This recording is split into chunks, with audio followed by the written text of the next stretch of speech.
नमस्कार जंटू में स्वागत है आपका। मैं हूं योगेंद्र। आप देख रहे हैं कर्नाटक का फैसला। कर्नाटक के चुनाव परिणाम पे लगातार हम आपको बारीकी से दिखा रहे हैं। चुनाव परिणाम आप सामने देख भी रहे हैं। 109 विधानसभा सीट पर भाजपा इस वक्त जीत के साथ जिन सीटों पर रुझान है दोनों को मिक्स करके हम आप तक पहुंचा रहे हैं। 71 पे कांग्रेस और 40 पे जनता दल ऐसे, अदर्स 2 पे हैं। तो चलिए, कर्नाटक पे सबकी निगाहें टिकी हुई हैं और ये मोदी पास हुए या राहुल फेल हुए, अभी एक ये भी चर्चा चल पड़ी है कि इस चुनाव को उस तरह से क्या देखा जाना चाहिए, क्योंकि मोदी बनाम राहुल ये चुनाव बन गया था। तो क्या ऐसा भी ये सवाल उठता है कि क्या इसे उस नजरिए से देखा जाना चाहिए कि बीजेपी जीती है तो क्या मोदी पास हुए हैं, और अगर कांग्रेस हार रही है तो यहां क्या राहुल गांधी फेल हुए हैं। हालांकि मैजिक नंबर से अभी अगर हम कहें कि 2 अदर्स का भी साथ लेती है तो बीजेपी उससे थोड़ा पीछे है। हालांकि पार्लियामेंट्री बोर्ड की बैठक शाम 6 बजे दिल्ली में बुला दी गई है। 3 बजे ब्रीफिंग करेंगे अमित शाह दिल्ली में भाजपा मुख्यालय में मीडिया को। और चीजें बदलती जा रही हैं अभी, क्योंकि जब 120 सीट थी तो यह बात निकल करके आई थी कि अमित शाह दिल्ली में ब्रीफिंग करेंगे, लेकिन अभी क्या अमित शाह 3 बजे कर पाते हैं कि नहीं कर पाते हैं, देखने वाली बात होगी कि कहीं कुछ चीजें ऐसी हैं जिन्हें दुरुस्त करने की कोशिश की जाए। उधर मुख्यमंत्री निवास पर कांग्रेस के नेताओं का जमावड़ा लगा हुआ है। अशोक गहलोत वहां पे हैं, मल्लिकार्जुन खड़गे वहां पे हैं, सिद्धरामैया हैं और गुलाम नबी आजाद वहां मौजूद हैं। लेकिन एक बड़ी बात यह है कि सिद्धरामैया कैबिनेट के काफी मंत्री चुनाव हार गए हैं। इस बार एक बड़ा झटका है। लेकिन यहां खड़गे के बेटे हों चाहे मुख्यमंत्री के बेटे, वो चुनाव जीत गए हैं। और सिद्धरामैया 3000 के अंतर से बादामी सीट से आगे चल रहे हैं, लेकिन उन्होंने चामुंडेश्वरी सीट जो है वो लूज कर दी है। हमारे साथ कृष्ण कुमार हरिद्वार इस वक्त राजस्थान प्रदेश कांग्रेस के नेता मौजूद हैं। भाजपा नेता लक्ष्मीकांत पारिक हमारे साथ हैं। आपका स्वागत है। किस तरह से देखते हैं इसे हरिद्वार जी, जो चुनाव परिणाम सामने आ रहे हैं, क्योंकि आपकी सिटिंग गवर्नमेंट आपकी है, तो 1985 के बाद जब रामकृष्ण हेगड़े लगातार दूसरी बार सरकार बनाने में कामयाब हुए थे, तब से किसी को ये नहीं मिल रहा। तो सिद्धरामैया का मुझे लगता है कि एंटी इनकम्बेंसी कहा जाएगा इसे, अपने मंत्री नहीं जीता पा रहे, एक सीट से खुद ही चुनाव हार गए। और पहले से ही उनके मनोबल में कहीं ना कहीं मुझे कमी नजर आ रही थी, जब पार्टी इस बात पे ध्यान दे रही थी कि एक ही सीट से चुनाव लड़ना चाहिए, ये 2 सीट से चुनाव लड़ने पे आमदद है। मैं मानता हूं कि जब कोई मुख्यमंत्री स्तर का आदमी 2 सीट से चुनाव लड़ता है तो जनता में मैसेज जाता है कि वह कॉन्फिडेंट नहीं है। इसका भी कांग्रेस को नुकसान हुआ है। दूसरी बात, जो 5 साल सरकार रहती है उसके खिलाफत कुछ तो होती है। तीसरी बात, एक बार के लिए मैं रोकना चाहूंगा। केंद्रीय मंत्री अश्विनी चौबे बिहार में जश्न मना रहे हैं कर्नाटक की जीत का। अब देखिए, मैंने जैसे पहले भी कहा था कि जश्न की एक सीरीज जो चलेगी, और खासकर उन राज्यों में या तो भाजपा कमजोर है या जहां आने वाले दिनों में चुनाव होगा वहां पे बीजेपी से बड़े जश्न के रूप में मनाएगी। तो ये कुछ देर पहले की तस्वीरें हम आपको बक्सर की दिखा रहे हैं, जहां अश्विनी चौबे भी मौजूद हैं, जो अपना बयान दे रहे हैं, बधाई दे रहे हैं येदियुरप्पा को, अमित शाह को, नरेंद्र मोदी को।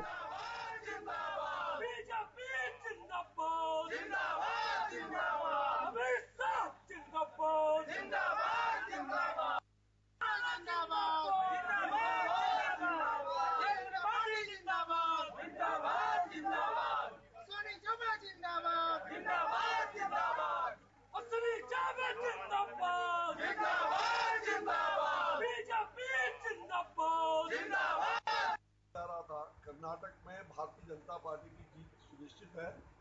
वहां भारतीय जनता पार्टी की सरकार बनेगी नरेंद्र भाई मोदी के नेतृत्व में।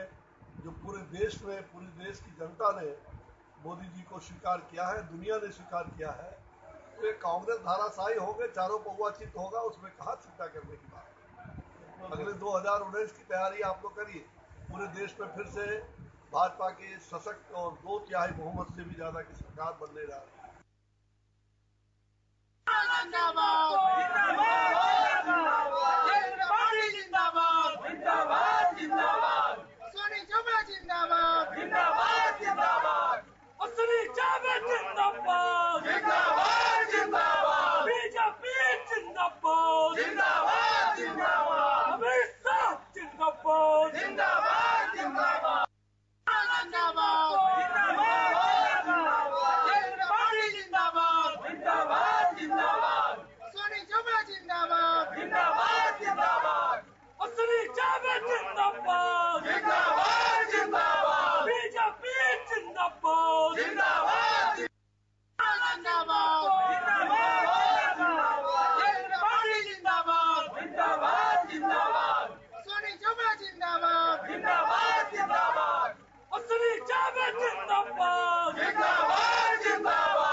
जिंदाबाद जिंदाबाद अमित शाह जिंदाबाद जिंदाबाद जिंदाबाद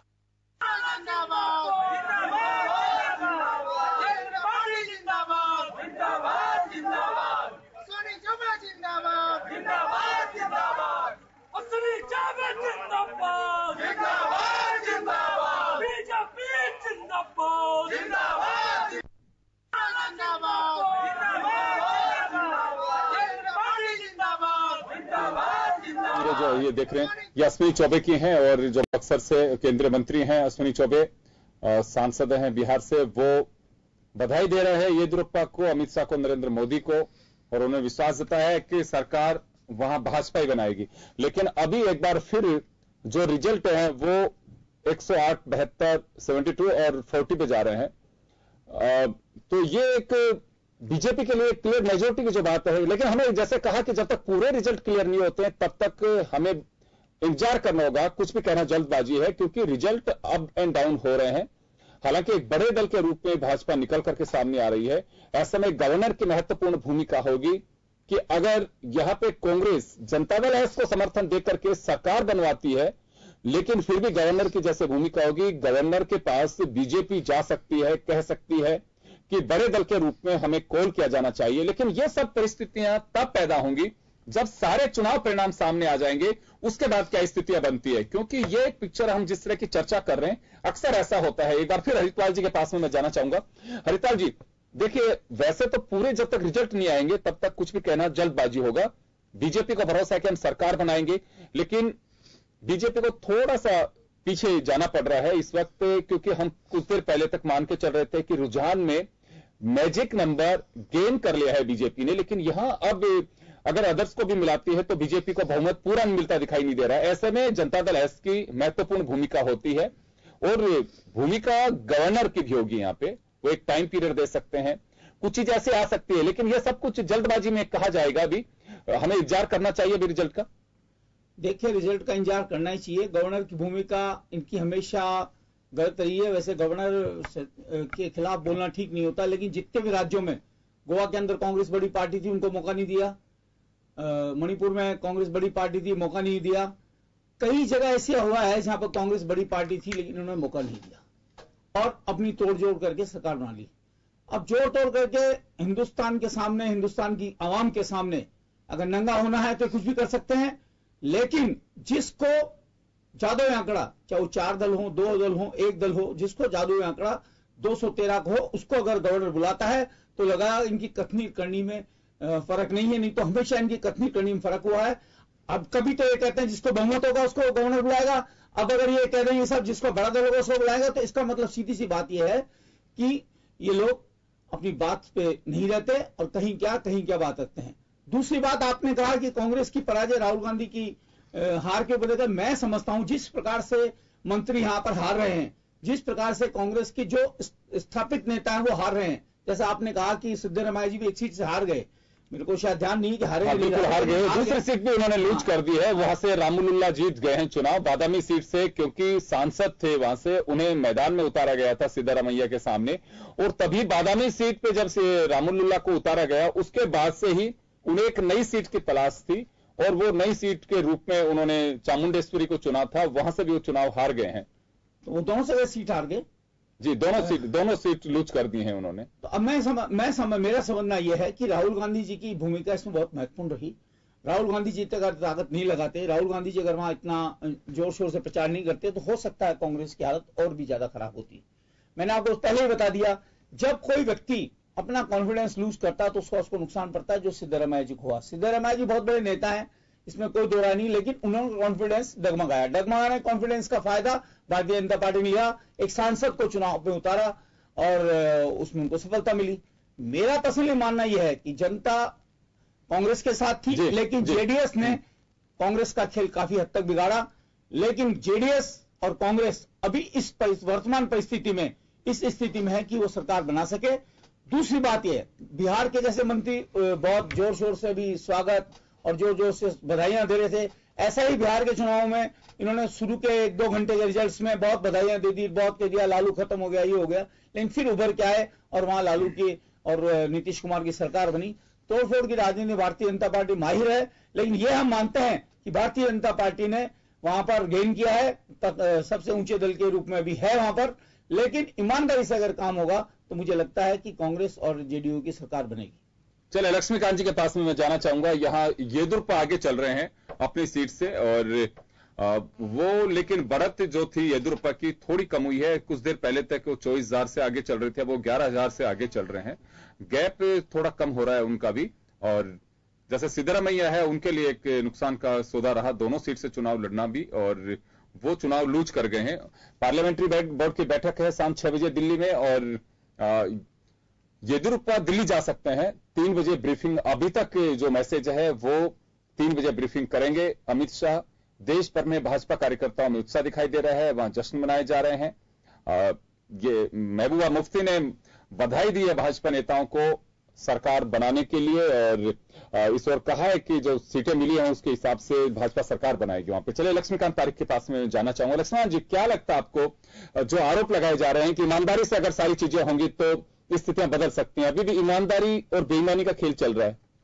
देखिए, ईमानदारी की बात तो कर्नाटक की जनता ने कर दी। बधाई कर्नाटक जनता को, साधुवाद कर्नाटक जनता को जिन्होंने जनादेश दिया। जिस प्रकार की बात कांग्रेस के लोग लगातार इस पूरे चुनाव अभियान के दौरान कर रहे थे, माननीय मोदी जी के खिलाफ और वहां के येदुरप्पा जी के खिलाफ बहुत सारी बातों का, और वहां सबका जवाब वहां की जनता ने दे दिया है।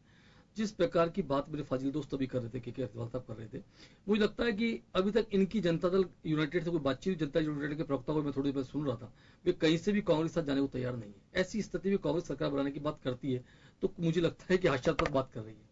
और जहां तक इनके चुनाव पहले की बात है, उन्होंने साफ से कहा है कि सबसे ज्यादा नुकसान किसी ने हमारा किया है कर्नाटक में तो कांग्रेस ने किया। कांग्रेस साथ तो जाने का सवाल ही पैदा नहीं होता। इस प्रकार की बातचीत के बाद भी यदि ईमानदारी और बेईमानी की बात करते हैं, जो लोग अपना फ्लोर मैनेजमेंट ठीक से नहीं कर पाते, वे लोग दूसरों पर आरोप प्रत्यारोप की राजनीति करते हैं। जिस प्रकार का गोवा के अंदर इनको सबसे बड़ा दल बनने के बाद भी लोग इनके साथ नहीं आए, सरकार बनाकर तो अन्य लोग इनके साथ नहीं जुटे, तो इसमें भारतीय जनता पार्टी का दोष नहीं है। यदि पूरे देश में भारतीय जनता पार्टी से लोग जुटना चाहते हैं तो इसमें भारतीय जनता पार्टी का कोई दोष नहीं है। कांग्रेस साथ लोग खड़े नहीं रहना चाहते। अब बड़े जोर शोर के कारण राहुल गांधी इतने तेजी के साथ लगे, इसलिए कर्नाटक के अंदर इतनी सीटें आ गई। तो राहुल गांधी के जाने से कांग्रेस इतनी सीटें आ गई, तो माननीय और राहुल गांधी लगातार 24 में 25 चुनाव हारने का रिकॉर्ड बना रहे। 2013 के बाद से भारतीय जनता पार्टी बिहार, पश्चिम बंगाल और दिल्ली को छोड़ दें तो शायद किसी भी स्टेट का चुनाव नहीं आ रही है। तो जिस प्रकार की बातचीत आप राहुल गांधी के पूरे जोर शोर के बाद, यदि कर्नाटक में आपकी स्थिति है तो फिर तो आप मान के चले कि राजस्थान, मध्य प्रदेश, छत्तीसगढ़ के अंदर और आने वाले 2019 के चुनाव में कांग्रेस का भट्टा बैठने वाला है। तो जिस प्रकार की राजनीति वर्तमान परिदृश्य में की हो, जिस प्रकार के लिंगायत समुदाय को अलग करने का विषय रखा हो, झंडा अलग बनाने की बात की हो, वहां की जनता ने इन सब चीजों नकारा है। वहां की जनता ने कहा कि धर्म का बंटवारा नहीं हो सकता। वहां की जनता ने कहा है तिरंगे झंडे का अपमान हम नहीं सहेंगे। इस प्रकार की बातचीत वहां की जनता इसी तौर पर कांग्रेस को चुनौती दी है कि आप राष्ट्र के मुख्य धारा साथ रहिए, धर्म को बांटने का काम मत करिए, जातियों को बांटने का काम मत करिए, पंथ को बांटने का काम मत करिए, बांटने का काम मत करिए। इन सबको लेकर चुनाव हुआ था। जहां तक मैं समझता हूँ झंडा बहुत बड़ा मुद्दा था। बहुत समय पहले कर्नाटक के मुख्यमंत्री ने अलग झंडे की बात करके एक बड़ा माहौल खड़ा करने का प्रयास किया कर्नाटक के हित को, लेकिन वहां की जनता ने तिरंगे का सम्मान दिया है। वहां की जनता लिंगायत समुदाय को अलग करने के बाद पूरे हिंदू समुदाय को एक करने की बात कही। उन्होंने वहां कहा है कि धर्मांतरण नहीं चलेगा, धर्म को बांटने का काम नहीं चलने वाला। जो कांग्रेस की लगातार नीति रही थी 70 वर्षों में कि बांटो राज करो, वह अब इस देश में नहीं चलने वाली। इस देश की जनता समझ चुकी है, कांग्रेस चरित्र, चाल चरित्र, चेहरे को पहचान चुकी है। चलिए, अभी अगर कांग्रेस की बात है, कर्नाटक आज से निकलने के बाद में पंजाब, पांडिचेरी और मिजोरम 3 राज्यों में कांग्रेस की सरकार रहती है, और ये कांग्रेस के लिए एक बड़ा झटका आजादी के बाद का कहा जा सकता है। इमरजेंसी के बाद भी ऐसे हालात कांग्रेस के नहीं बने थे जो वर्तमान में देखने को मिल रहे हैं। ये कांग्रेस के लिए मुझे लगता है कि पीड़ा की बात हो सकती है, लेकिन यहां एक बात है कि हर चीज से लेसन लिया जाता है, एक सबक लिया जाता है, और जो घटनाएं होती हैं नजीर के रूप में हम उन्हें गिना सकते हैं, उनसे हम सबक ले सकते हैं। तो यहां कांग्रेस हो सकता है कि अपना एक मंथन कर सके, लेकिन फिलहाल रामुलुल्लाह 25,000 से चुनाव जीत गए हैं, और क्योंकि सांसद है, उन्हें चुनाव लड़ाया गया था। उन्हें एक, अगर बीजेपी सरकार बनती है तो एक महत्वपूर्ण पद पे भी उन्हें काबिज किया जा सकता है, डिप्टी सीएम भी उन्हें बनाया जा सकता है, क्योंकि 2019 के लिहाज से सारी चीजों को साथ करके चलने की कोशिश करेगी बीजेपी अगर सरकार बनाती है तो। लेकिन अभी कुछ भी कहना बहुत जल्दबाजी होगा, क्योंकि 106 सीट पे बीजेपी चली गई है इस वक्त। तो एक काफी 120 से 106 सीट, 14 सीट का सीधा नुकसान बीजेपी को अभी इस समय दिखाई दे रहा है, और 73 पे कांग्रेस ने जंप किया है। तो अभी जैसे हम लगातार कह रहे हैं कि पूरे रिजल्ट सामने जब तक नहीं आएंगे, जब तक कहना कुछ भी मुश्किल होगा कि सरकार कौन बनाएगा। फिलहाल तो हम यही कह सकते हैं कि जो फैसला है वो कर्नाटक की जनता का है, कर्नाटक का ये फैसला है जो हम आप तक पहुंचा रहे हैं। और लेकिन जश्न बीजेपी के लोग मना रहे हैं इस वक्त। जनता दल एस की क्या भूमिका रहेगी इसको लेकर के भी बड़ी बात है। हालांकि अभी तक किसी तरह का कोई खुलासा जनता दल एस की तरफ से नहीं हुआ है। कुछ देर पहले कुमारस्वामी का जो बयान आया था उसमें यह कहा था कि अभी देखिए रिजल्ट्स के बाद कुछ बताएंगे कि क्या स्थितियां बनती है, यानी कि वो पूरे माहौल को देखने की कोशिश कर रहे हैं कि क्या होगा। अब यहां एक बड़ी बात यह आएगी कि अगर कुछ स्थितियां ऐसी बनती हैं कि जैसे बीजेपी की सीटें कम होती जा रही हैं, अगर सीटें और कम होती हैं, जनता दल एस मजबूत स्थिति में आता है, कांग्रेस और जनता दल एस मिलकर के अगर सरकार बनाती हैं, या समझौता इस बात पे भी हो सकता है कि जनता दल एस को बाहर से समर्थन देकर के सरकार बनवा दी जाए जैसे कि दिखाई दे रहा है। लेकिन यहां अगर समीकरण कुछ ऐसे बनते हैं, खंडित एक जनादेश मिलता है कर्नाटक में, तो कई चीजें ऐसी होंगी जो महत्वपूर्ण भूमिका में होंगी। कांग्रेस के लीडर्स की क्या वहां भूमिका रहेगी, जो पहले एक कड़वा घूंट पी चुके हैं गोवा और दूसरे राज्यों में। यहां अशोक गहलोत गुलाम नबी आजाद को हर परिस्थितियों से निपटने के लिए, सारे समीकरणों को जोड़ने के लिए फ्री हैंड दिया हुआ है। वो दोनों लोग वहां पे मुख्यमंत्री निवास पे इस वक्त टिके हुए हैं।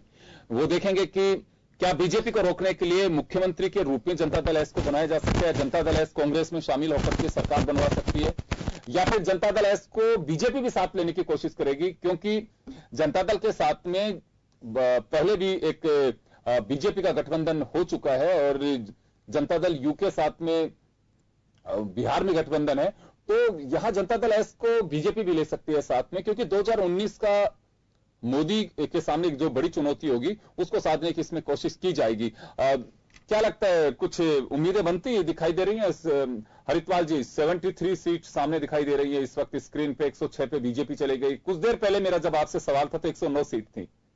देखिए, मेरा मानना यह है कांग्रेस को पहला तो ये रहना चाहिए उस पार्टी को जहां वसुधैव कुटुंब की बात करती हो। वसुधैव कुटुंब में कोई जाति विचार नहीं, जो सब लोग हैं सब एक करते हो। अगर जनता दल इस विश्वास पे चलती है कि हिंदू मुस्लिम सिख ईसाई सबको प्यार से लेके और जिस तरह की दुनिया के अंदर भारत की छवि है उस हिसाब से अगर वो सरकार चलाए, तो कांग्रेस चाहे उनका समर्थन ले चाहे उनको समर्थन दे, कोई फर्क नहीं पड़ता।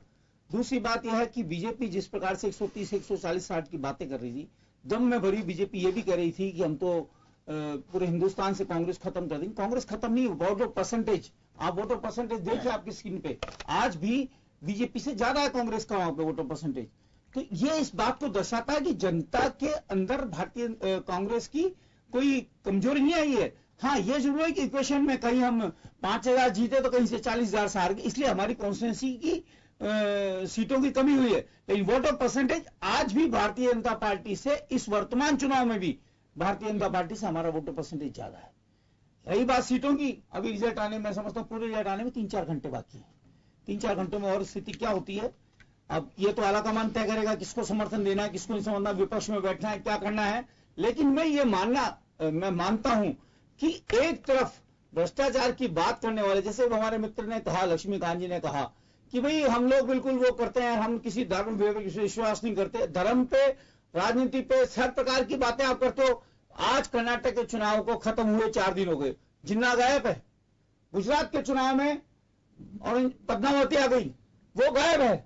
मैं समझता हूं कि भारतीय जनता पार्टी कब तक भारतीय की जनता को इस प्रकार से बेवकूफ बनाएगी, सांप्रदायिक करेगी कि चुनाव के टाइम पे किसी मुस्लिम नेता के नाम पर किसी को खुला दें। वो ही मणिशंकर अय्यर जो निष्कासित है कांग्रेस में, उसने गुजरात में उस वक्त स्टेटमेंट दिया था, और वही मणिशंकर अब पाकिस्तान बैठ के स्टेटमेंट दे रहा है। तो ये मणिशंकर अय्यर कहीं भारतीय जनता पार्टी का पिट्ठू तो नहीं बन गया, कहीं मोदी के इशारे पर तो काम नहीं कर रहा। मैं ये कहना चाहता हूं कि जनता के अंदर आपने जो काम किए उसके ऊपर बलबूते पर काम करना चाहिए, ना कि ये करना चाहिए कि चुनाव से 15 दिन पहले किसी जिन्ना की तस्वीर से, एक जिन्ना की तस्वीर भारत में रहे, अफगानिस्तान में रहे, कहा उससे क्या फर्क रहा है, देश पे क्या फर्क पड़ रहा है। इस प्रकार की हरकतें कर भारतीय जनता पार्टी कुछ दिनों के लिए किसी मतदाता को बहका जरूर सकती है, लेकिन लंबे समय तक ये काम नहीं होने वाला है। और मेरा पर्सनल मानना है कि इस प्रकार की स्थितियां रही और इसी प्रकार से अब ये कहते हैं हम ये कर देंगे, करा कुछ नहीं है। 16 दिन तक पेट्रोल का 1 पैसा भी नहीं बढ़ा, और जिस दिन कर्नाटक के चुनाव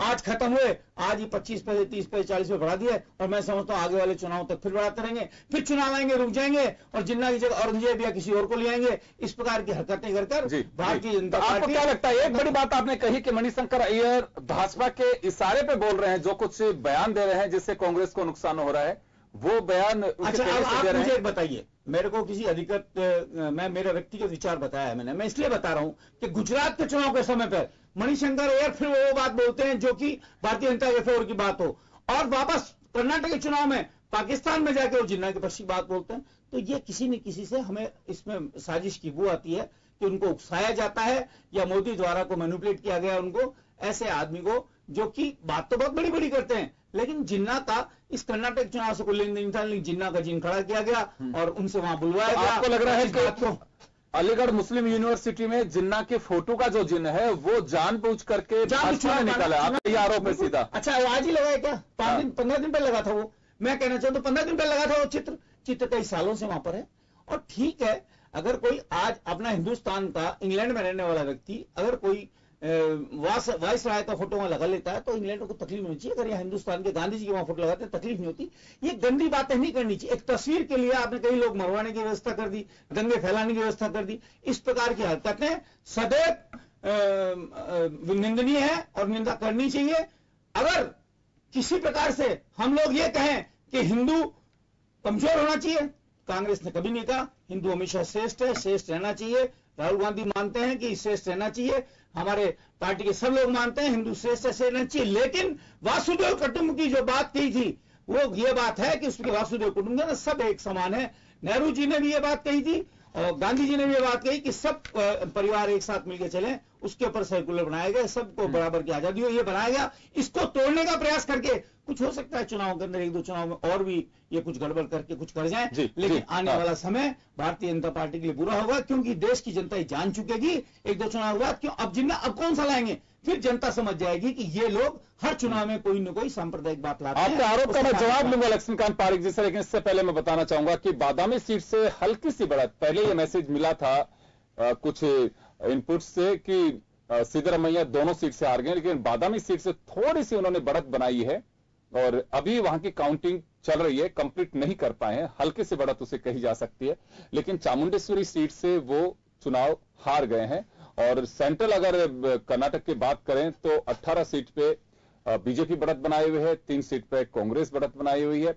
सेंट्रल का मैं जिक्र इस वजह से कर रहा हूं कि सेंट्रल जो कर्नाटक है उसमें काफी हद तक ये कहा जाता है कि कांग्रेस का एक वर्चस्व है, लेकिन वहां पे भी एक बड़ा झटका कांग्रेस के लिए कहा जा सकता है। चलिए लक्ष्मीकांत जी, ये लगातार ये बात कांग्रेस कहती है कि अपने हिसाब से पोलराइज करने की कोशिश की जाती है।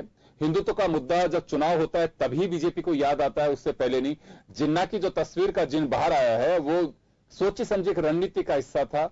वर्षों से वहां पे जिन्ना की फोटो लगी हुई है, पहले भी मुख्यमंत्री कई बीजेपी के बने रहे हैं, लेकिन कभी उस तस्वीर की ओर ना किसी ने उंगली उठाई, ना कभी किसी ने ध्यान दिया।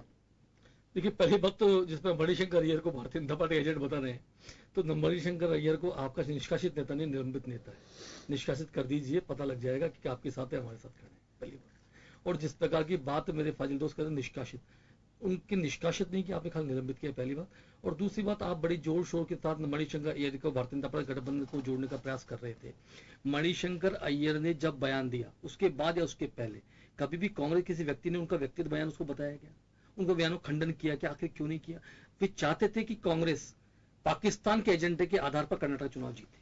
एक सोची समझी रणनीति है कांग्रेस की कि जब भी कोई बात है कांग्रेस का नाम मुस्लिम वोटर को प्रदर्शन करने के लिए पाकिस्तान से खड़े हो जाओ, पाकिस्तान चले जाओ, वहां जाकर वक्तव्य जारी कर दो, जिससे मुस्लिम वोटों का हमारे साथ ध्रुवीकरण होगा, हमारे साथ मुस्लिम वोट बैंक जुटेगा। ये बात कांग्रेस लोग, यानी कि मणिशंकर अय्यर फुटबॉल बन गए इसमें। आपको लग रहा है कि वहां पाकिस्तान भेज करके बयान दिलवाया जा रहा है कि कांग्रेस को मुस्लिम वोट मिल सके। कांग्रेस के नेता कह रहे हैं कि मोदी के इशारे पे बोल रहे हैं ताकि मुस्लिम वोट छिटक के कांग्रेस से निकल सके। फिर निष्कासित करना चाहिए उनको, निलंबित क्यों रखना चाहिए था इतने समय तक? और यदि इनको पता लग गया कि भारतीय जनता पार्टी एजेंट, तुरंत आज ही निकाल देना चाहिए कि केजरीवाल साहब उनको निकालिए, पहली बात। दूसरी बात, जहां तक जिन्ना की बात है, जिन्ना आपके आइकॉन हो सकते हैं, हमारा आइकॉन जिन्ना नहीं है। जो देश के विभाजन, हमारे आइकॉन गांधी जी हैं। आप सुनिए पहले, हमारे आइकॉन बोल रहे हैं, हमारे आइकॉन गांधी जी हैं। आपके आइकॉन गांधी जी, बड़ी वकालत गांधी जी, आप बड़ी वकालत कर रहे हैं। हमारे गांधी जी, हमारे सरदार पटेल हैं, जवाहरलाल नेहरू हैं। सुन ले, आप इनको सबको अवगत कर रहे हैं। एक बार सुन ले कृष्ण कुमार जी है तो साहब। गांधी जी आपके नहीं, गांधी जी पूरे देश के राष्ट्रपिता है, पहली बात सुन ले।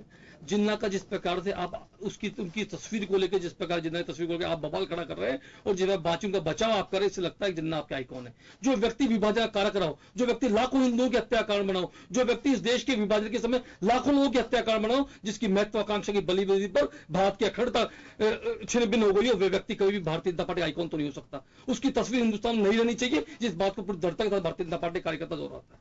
लेकिन आपने बार बार प्रश्न खड़ा किया कि आखिर इसी समय क्यों? जब जागो तभी सवेरा। हमें जब ज्ञात हो गया, हमारे कार्यकर्ता को ध्यान पड़ा कि जिन्ना की तस्वीर आपने वहां पर लगा रखी है, अब आप ये भी प्रश्न खड़ा करेंगे, आप यही प्रश्न खड़ा करेंगे, कई बार आपके मुख्यमंत्री रहे तब ध्यान क्यों नहीं पड़ा? मुझे पता है मीडिया बार बार प्रयास किया, बार बार बातें की। नहीं, मैं ये नहीं सवाल है, मेरा दूसरा सवाल है। आप कह रहे हैं कि देश के विभाजन का कारण बना कोलकाता में विक्टोरियल मेमोरियल है और कई ऐसे नामों से वहां पे जो मुगल रहे हैं और अंग्रेज रहे हैं उनके नाम से रोड आप बदलिए वहां पे। देखिए केंद्र में सरकार आपकी है। बिल्कुल, जब औरंगजेब रोड को बदलकर एपीजे अब्दुल कलाम रोड करते हैं तो भी कांग्रेस के लोग उसका विरोध करते हैं। आखिर एपीजे अब्दुल कलाम भारत के आइकॉन हो सकते हैं, लेकिन औरंगजेब इस देश के अब्दुल कलाम के नाम से किसने विरोध किया? मार्क्सवादी लोगों ने किया, कांग्रेस के लोगों ने भी किया, चाहे दबे स्वर में किया हो, लेकिन विरोध किया कि आखिर इसी रोड का नाम क्यों बदला, औरंगजेब रोड का नाम क्यों बदला और किसी रोड का नाम एपीजे अब्दुल कलाम रोड देते, आखिर क्यों? ये किस बात को आपकी नींद चलिए कर्नाटक चुनाव के दरमियान अलीगढ़ मुस्लिम यूनिवर्सिटी में पढ़ी है, खुल गई है, बड़ी अच्छी बात है, लेकिन आप उन तमाम चीजों को दूर करने की कोशिश क्यों नहीं कर रहे हैं? स्टेशन आप हटाइए, नाम हटाइए ना, तो भी परेशानी होती है। आखिर क्यों? जिस प्रकार का वातावरण पूरे देश में भारतीय जनता पार्टी बनाने जा रही है, इस देश के अंदर जिस प्रकार का हम चाहते हैं कि प्राचीन सभ्यता और संस्कृति को हम लौटें, हमारे पूर्वजों को हम याद रखें, धरोहर को याद रखें, उन सबको छिन-भिन करने का प्रयास लगातार कांग्रेस के लोग करते हैं। अब मणिशंकर अय्यर को लेकर बड़ा बयान दिया के केजरीवाल जी ने। मुझे लगता नहीं कांग्रेस के किसी बड़े वरिष्ठ नेता ने बयान दिया होता तो शाम तक शायद इस्तीफा हो गया तो केजरीवाल जी। अब आपकी बात आज राहुल गांधी सुन ले और मणिशंकर अय्यर को आज निष्कासित कर दे, अच्छी बात है, अच्छा रहेगा। पहली बात सुन लीजिए। आपने बहुत अच्छी बात कही कि अगर इस मामले में अगर हमारा इस्तीफा हो तो कोई दिक्कत की बात नहीं है।